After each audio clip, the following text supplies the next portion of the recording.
Well, I'm delighted to say that joining me on the Godcast this week is Pete Williams, who is a well-known musician who has been in bands such as Dexys Midnight Runners. He is a multi-talented musician. So, Pete, it's fabulous to get you on. How are you doing? I'm well, thanks, Alex, and that's good of you to say all that stuff. And thanks for asking me. It's a pleasure. You've still got that black country accent about you. Have you always frequented the black country? Have you ever ventured far away? I've travelled quite a bit, but the Black Country, yeah. I mean, some might argue that I've still got my accent. I think I'm probably considered a bit posh around these parts, but I think that's just having to be kind of understood. I still remember the first time I heard first time I was interviewed on Radio One back in the early days of Dexys, and just being shocked at how broad I sounded. And how people could understand me, and I suppose I've tempered it so that you can be understood and all that.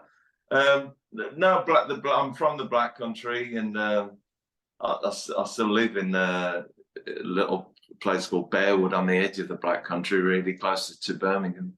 But I've lived all over. I've spent time in Ireland, and I went out to Los Angeles and stayed with Stoker, who's the drummer who lives out there. I tried that for a few months.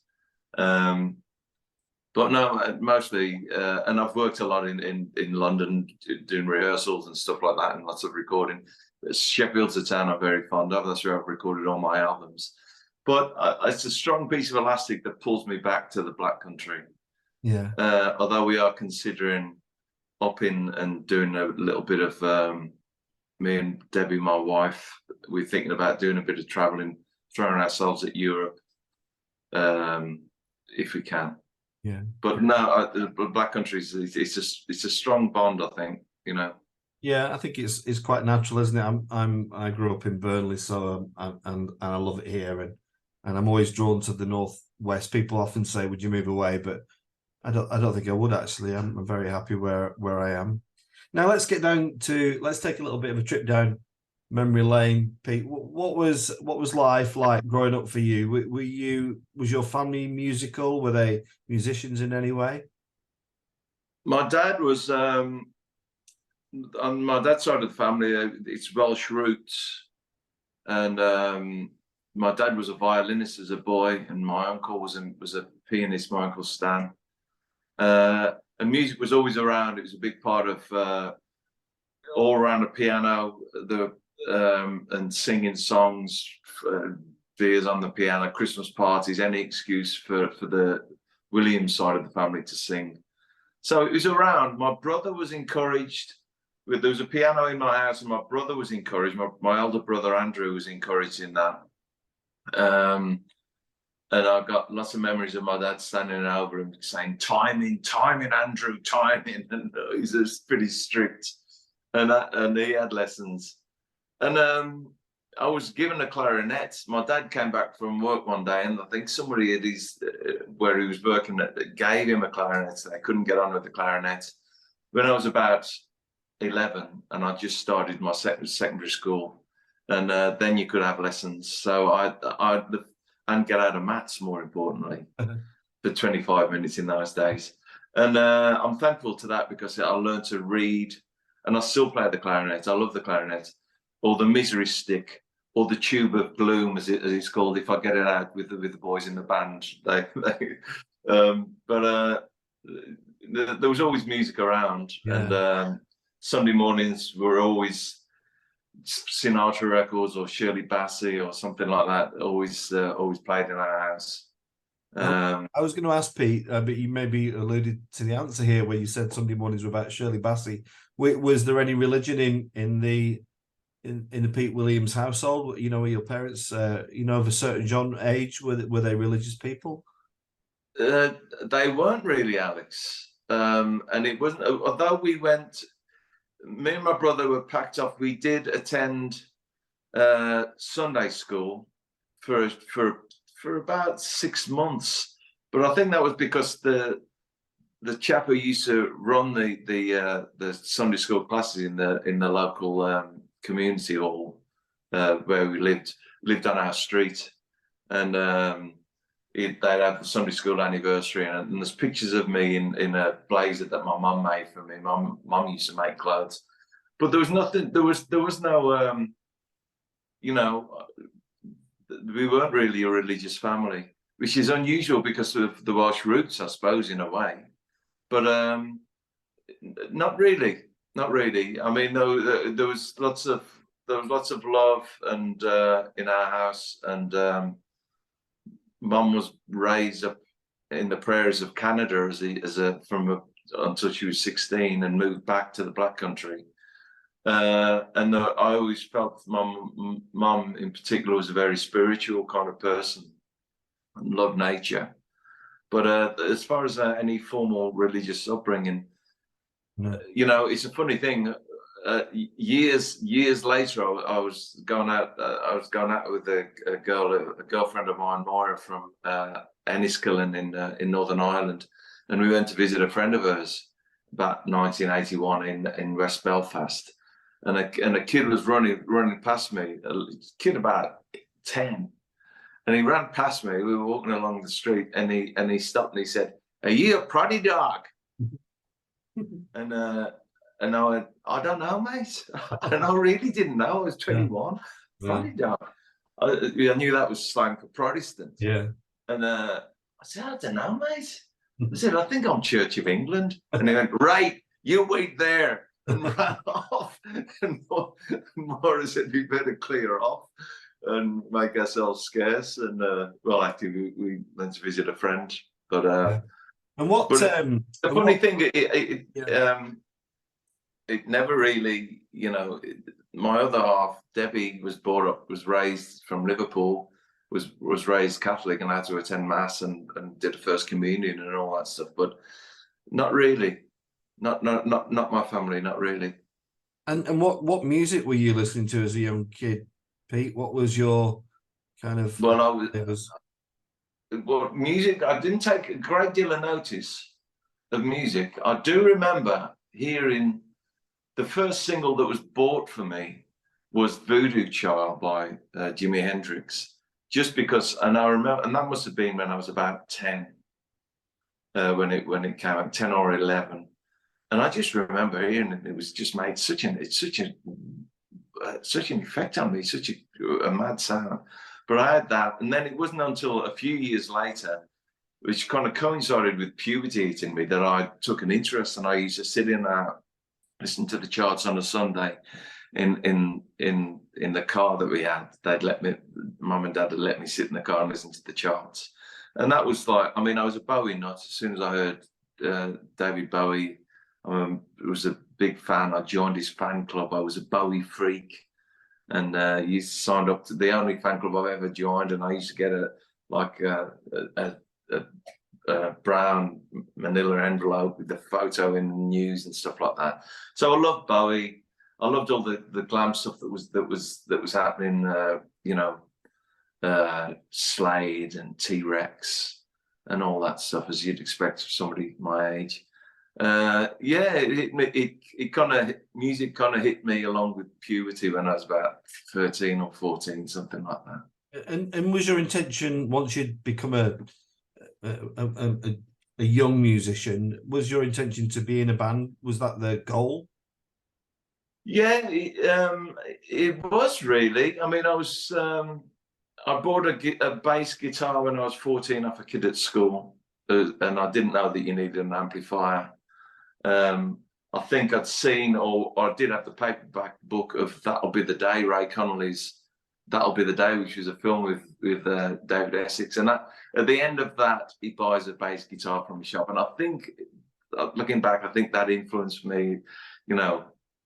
There was so much in that book that I used to like at the time, like fairgrounds. I used to love the fair coming around and stuff like that. So I bought a guitar, and it's funny touching on religion, because the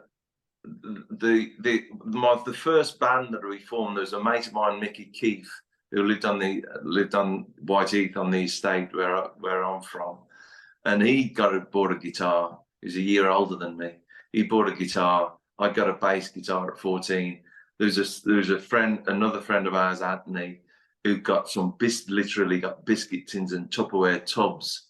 And if Mick, whose family were Irish, a lot of Irish people on the estate at Whiteheath where I grew up, if he attended mass on a Sunday, then Father Bell would let us rehearse there on a Monday evening in the church. So and he kind of hated going to mass, but he did it so that we could rehearse. And that was our first age of about 14, and we just used to goof around, really. Play the riff from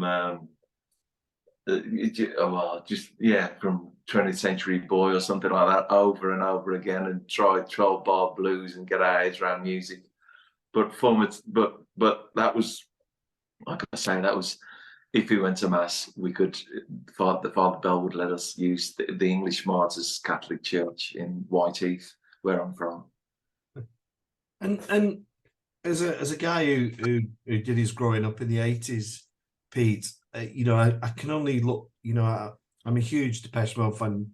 There's a picture, if anybody's watching, where my finger is, of the guys from Depeche there. But the early 80s, it was, I was on the move musically, what I was liking, and Madness was probably the first band as a 10, 11-year-old kid that caught my eye. And then Dexys came along, and I remember being absolutely infused by this band that was similar to Madness in many ways. It was a large group of guys and ladies, but I couldn't pigeonhole Dexys.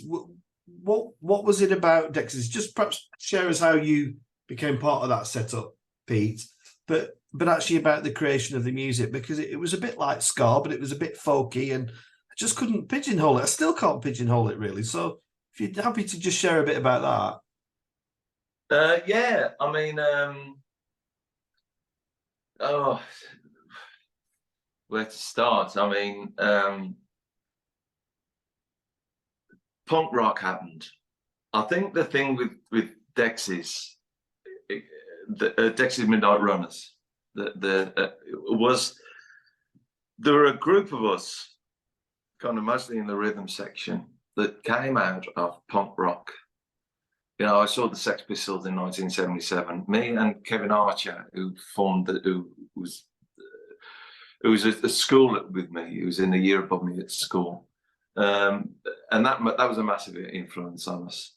We instantly formed a punk band called the Negatives, a power trio, playing stuff 100 miles an hour, and recorded a demo in Birmingham.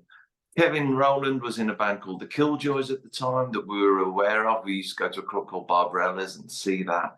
And anyway, Kevin Archer, my friend, left the Negatives to join the Killjoys. I was happy for him. They got a tour. He was a mate of mine. I was genuinely pleased for him, even though the Negatives were no more.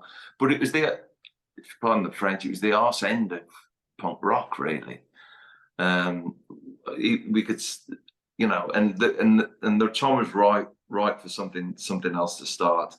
So I think the thing with Dexys Midnight Runners was there was an element of the urgency and the kind of rough edges of punk rock, especially in the rhythm section. That is the vocalist Kevin came out of the Killjoys, and so it got that urgency. But we'd also got young guys that in the brass section who were more classically trained, let's put it that way. And we just, and it was decided, this is Kevin's idea, really. We were looking, the Killjoys were looking for a direction to go into. The Killjoys split up. And I was asked by Kevin Archer and Kevin Rowland if I wanted to be part of it. And I went along and played. And the idea was we're gonna do something that's based on 1960s soul. So we're going to immerse ourselves in Atlantic soul, Stax records, all of that, all the classic soul. Just immerse ourselves in that, but write about contemporary themes and stuff like that, and appeal to a contemporary audience. So it's the marrying of that kind of you know, I think that the first album especially retains that kind of urgency. It's pretty, and it's also the way that we heard things. You know, we like the B-side of Geno was a song called "Breaking Down the Walls of Heartache," and I remember me and Kev Archer going around to a pub in Blackheath, where it was on the jukebox with our guitars, with heads against the jukebox, picking out what the notes and working out the chords. And when I listen to some of those, the recordings of the couple of cover versions, another one at Point in Casey's Break is 7 Days Is Too Long. The bass line and even the chord structure is quite different from what's on the record. We weren't trying to copy it, and it's the way that we heard it in a way. And if I did that now, I'd do it differently now that I've played for years and years. But it was how we kind of heard things and interpreted things. I think that's what gave it its kind of uniqueness or its otherness. Yeah, I mean, with Madness, there was such a variety. You know, we knew Madness, and there were similarities. We used to bunk the trains like they did, the tube, jump over the barriers, get everywhere. That was, and I remember speaking to Suggsy at the Music Machine about that. No, exciting times. And also, I mean, the first tour that Dexys Midnight Runners did was the first two-tone tour.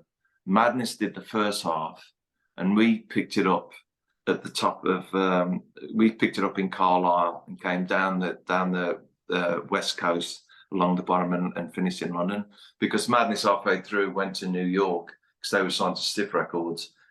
Anyway, and that was a very steep learning curve for us as a band to go in front of these massive audiences.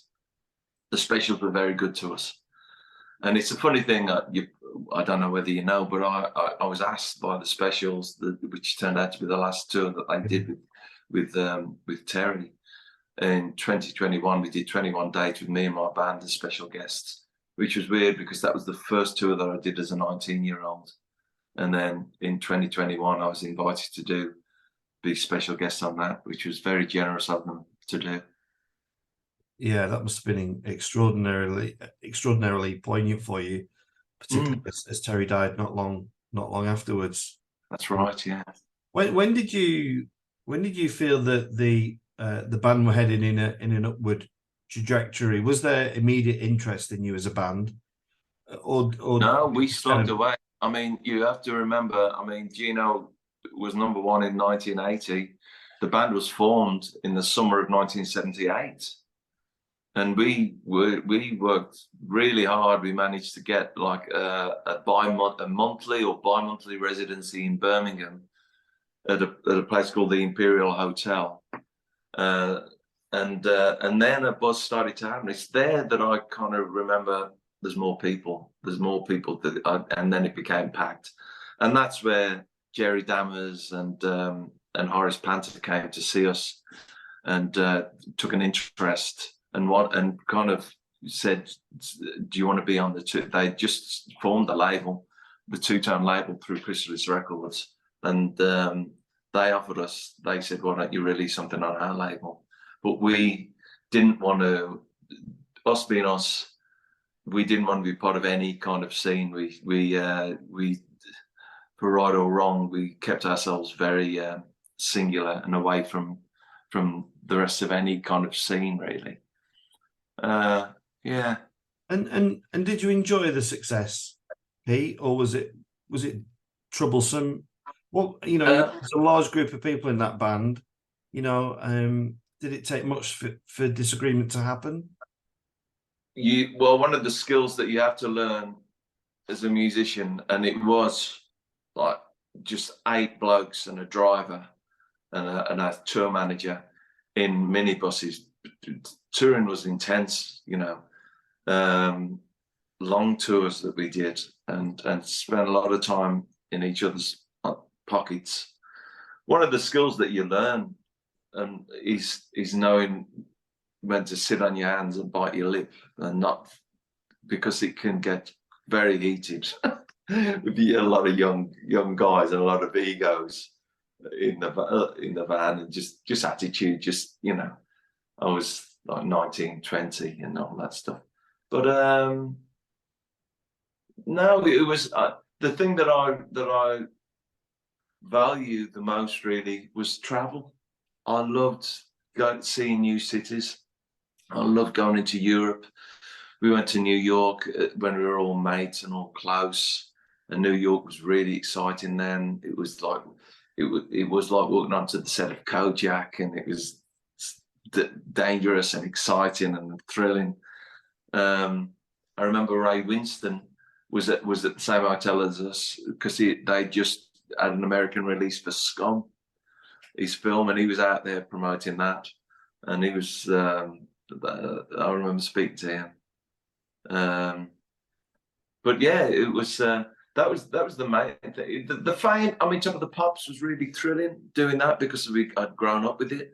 Did Magpie, Tiswas, all that stuff, and that was always, you know, I mean, Top of the Pops is a long old day, and they really treated the people like cattle when they finally let the kids in. I remember seeing one sweeping shot. I think it was Simon Bates was the host, and there was a camera on a crane, and the cable was on the floor of the Studio One broadcasting house. And there's this shot up to Simon Bates, hey folks, and all that kind of stuff. And the cable just flips up about 60 people, you know, just took the feet from under them. And then it was just like, right, get up again. Sorry, Lawrence, we go again. Go floor, and all that stuff. But I really, yeah, they were kind of herded in. But yeah, it was thrilling, you know.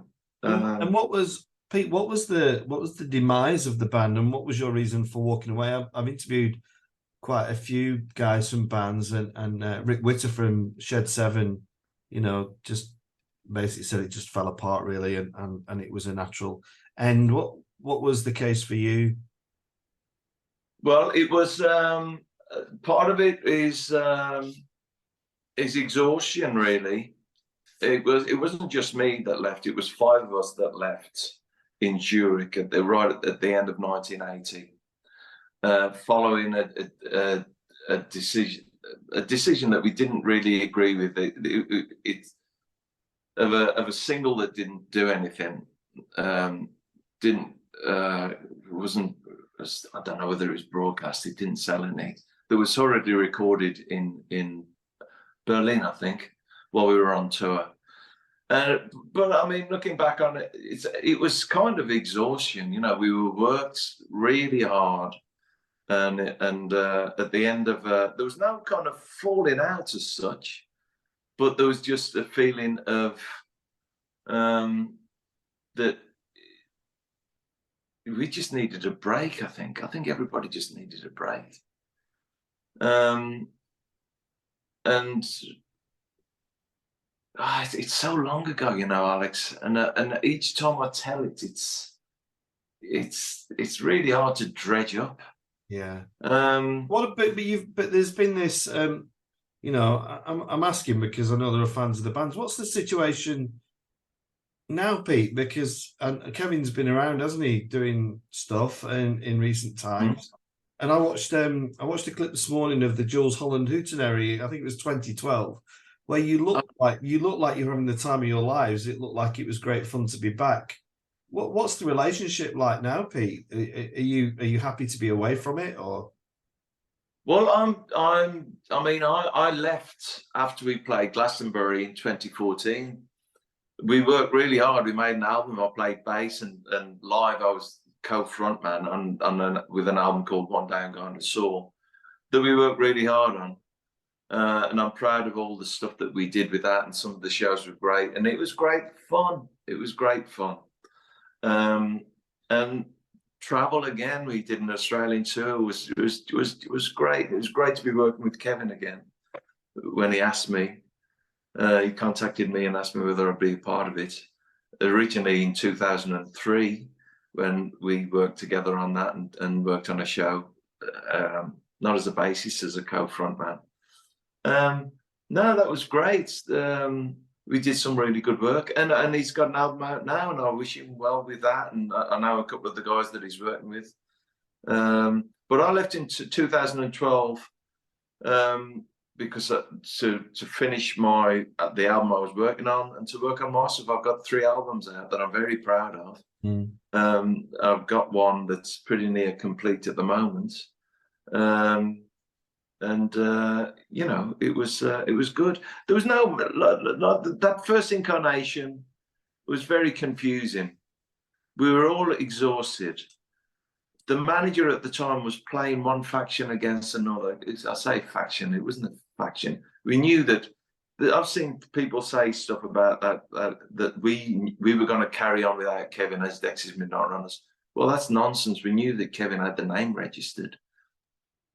And we got no intention of doing that. But the band split, it was, you know, Kevin was talking about stuff like, okay, the brass section need to learn fiddles or learn strings and stuff like that. And that didn't sit comfortably with them. And it was just like, well, that's the end, you know, it's the end of this band. And it's just, so, well, what are we going to do? You know, well, I became very close to still am close to Stoke, the drummer, and we thought we made a really strong rhythm section. We played so much together.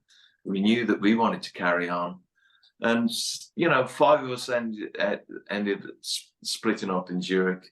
The 2 Kevins flew out of Zurich to do a radio interview in Luxembourg. We drove back through Europe and to London. EMI didn't want anything to do with us. They decided to go with the name Dexys Midnight Runners, which I completely understand, but they wouldn't let us in the building.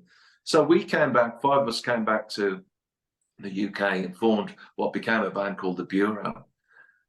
When we were making our album, to veer off the path a little bit, we shared studio time with Depeche Mode. Really? The studio that became the PWL, home of Stock Aitken and Waterman in Borough. And we used to, so they'd finish during the day and we'd pick up at night and alternate. And quite often we'd see them in the Chinese restaurant, or they'd be getting a takeaway while we were just finishing or stuff like that. But they were good guys, and you know, really exciting times. Yeah. I've veered off there. Sorry, Alex, and gone off. But yes. No, the first incarnation of Dexys was, we were all young. We were being played against each other. We were exhausted.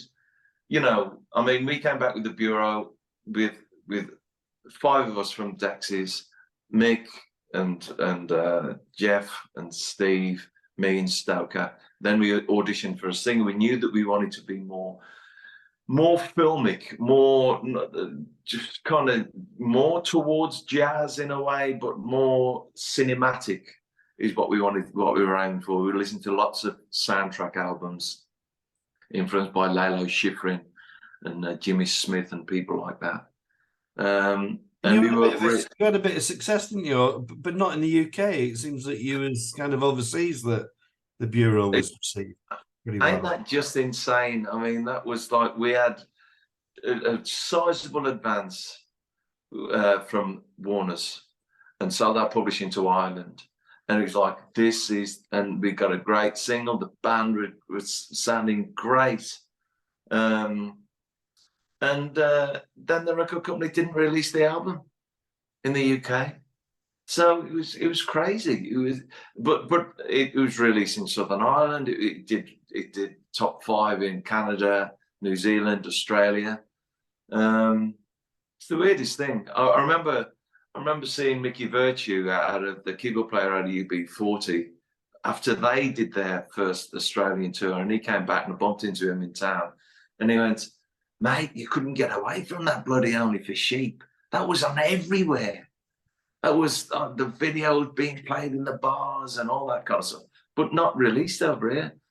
And the video was quite a, you know, that was filmed on 35mm. It was the guy who just done it was directed by the guy who just done Babylon, a film about the British reggae scene that was out at the time.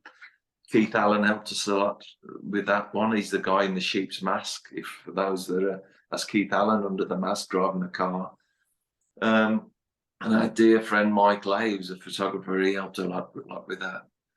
But yeah, that was a slog. I mean, the Bureau were pretty well known throughout Europe where the record was released, but it's quite strange that it wasn't released over here. And Pete, now you've you like you say, you've got 3 albums under your belt, and you've got one. Sounds like you've got one on the in the works. What's life like outside of that kind of Dexys bubble?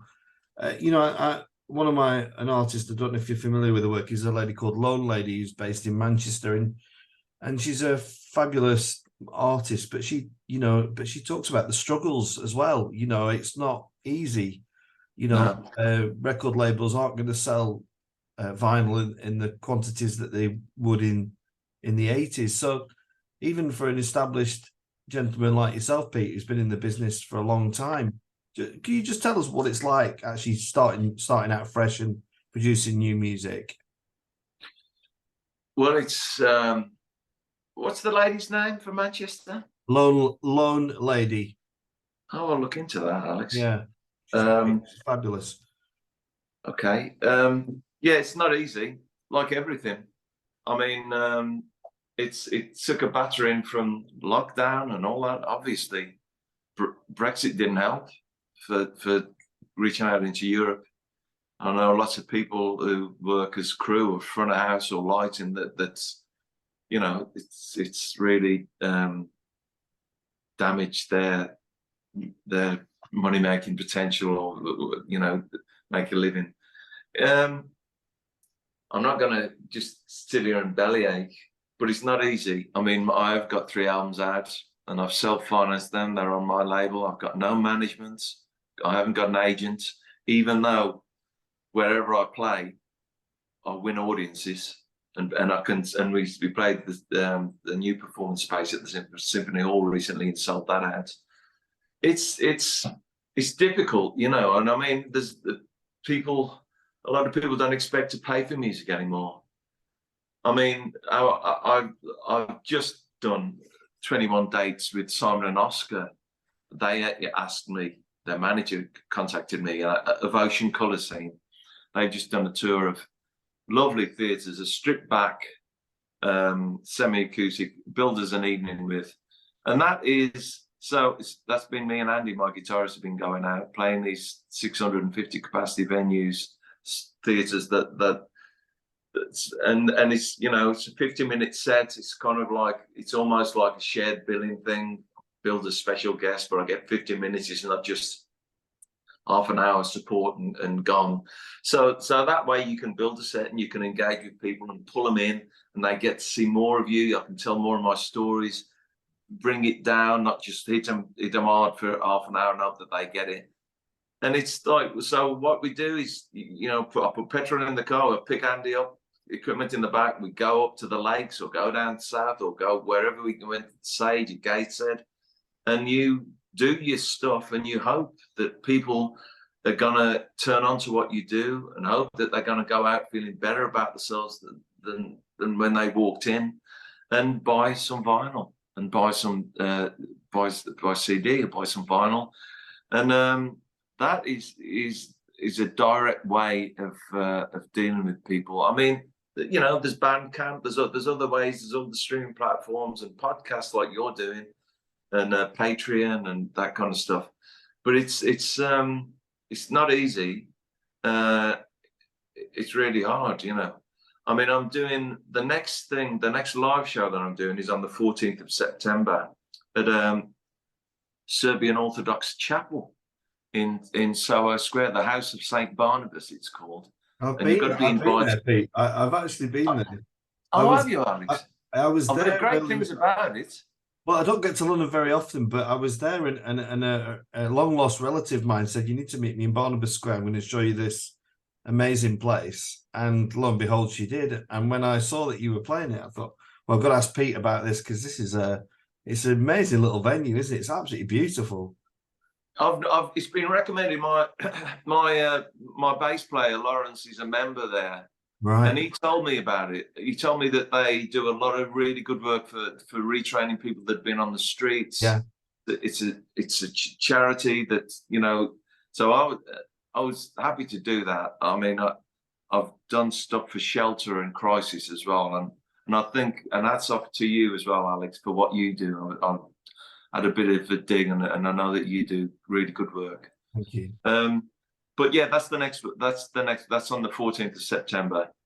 It's only a small, and I've not been there. I know of the building, but I've not been in. And it was recommended, and they invited me to play there. But it's so I'm pleased to be doing that one in such good things about the venue. But generally, you know, it's making, like with the Ocean Colour Scene tour, and the same with the specials. There's 4 of us in a band. There's overnight stays. You can't, you know, there's petrol to be, minibuses to be hired. It's all that. But it's what I love. It's, you know, there's very few things that I still feel, well, that was good. I was of some use here. I know that, you know, people have gone out feeling good about themselves, and I've got stuff off my chest. I'm singing about things that hopefully people can relate to, and, you know, and I feel useful. There ain't much, but it still feels, you know, like you say, I've been doing this a long time. But if for a moment, if for 1 second I felt ridiculous or insincere or, you know, phony in any way while I was doing what I was doing, I'd stop. But thankfully, touch wood, thankfully that hasn't come to me yet, and I still really enjoy crafting music, working with musicians and doing it. It's just pulling money out the other end. That's the difficult bit. Yeah. Do you know, Pete, I've absolutely loved talking to you. I could talk to you I could talk to you for hours, but we're about 15 minutes over already, but I love talking music, and you know, it's been nostalgic for me to talk to you, but it's been fascinating as well. And so the tickets still available for the gig in Soho Square. If you Google House of St. Barnabas events, or look at, they've got a Facebook page, they've got a Twitter page. There's a few tickets left. I think it's a 75 capacity room. I've got to speak to them this afternoon. I think we're going to coordinate a push across social medias in the 2 weeks coming up to the show. I know that there's people have contacted me and who've already got tickets, but it should be good. It's me and my band. We're doing it 4-handed. It's slightly stripped back. The full band is 6 people. We're doing it 4-handed for this one because it's a small space. And the same as for those that saw us with the specials, that's how we did it with the specials. And it's just, yeah, it should be good. It's a selection of stuff out from my albums, and you know, yeah, it'll be great. Well, Pete, thanks so much for coming on. Check out, Pete's got a website. You'll find him on social media. Check out the new music. Don't just live in the past, because the Dexy stuff is great, but I've been listening to a lot of your stuff this week, Pete, and it's good stuff. You don't need me to tell you that. It's good stuff, and I've really enjoyed it. Thanks, Alex. Thank you so much. That's no problem. All the best, mate.